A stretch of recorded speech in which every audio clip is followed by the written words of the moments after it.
kembali. Saat ini saya melaporkan berada di area Jalan Soekarno-Hatta. Tepatnya pada siang hari ini saya memantau lokasi jalan ya.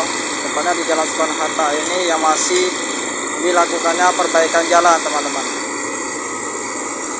Jadi di sini juga bisa kita lihat ya, para petugas perbaikan jalan ya, yang tergabung ya dalam perbaikan jalan ini sedang mengerjakan proyek perbaikan jalan di luas Soekarno-Hatta ini, teman-teman. Jadi bisa saya sampaikan juga, seluas 700 meter, diperkirakan seluas dari 700 meter ya. Untuk saat ini lalu lintas di Jalan Soekarno-Hatta sering mengalami kemacetan. Jadi apabila kalian juga yang ingin melewati jalur Soekarno-Hatta ini, khususnya bagi warga Kota Palembang ya, lebih baik mencari jalan alternatif, teman-teman.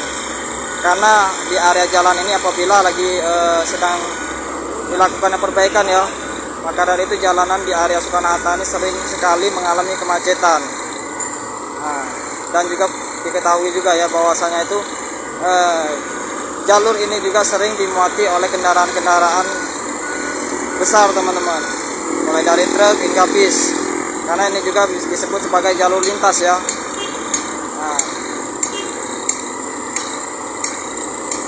dan bisa kita lihat juga di area sana ya, setiap jalan yang ditutup untuk sementara itu ditutup menggunakan pagar besi di situ ya, teman-teman.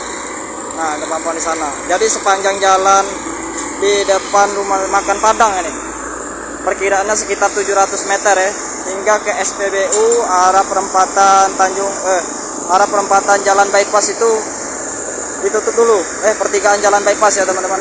Itu sementara ditutup dulu di area jalur Soekarno-Hatta ini.